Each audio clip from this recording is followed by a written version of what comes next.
kita nggak mau ada masalah hukum.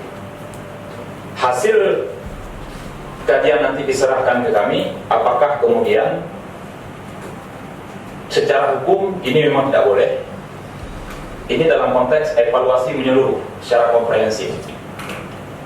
Ini sudah pemerintah yang bicara, hak eksekutif, legislatif.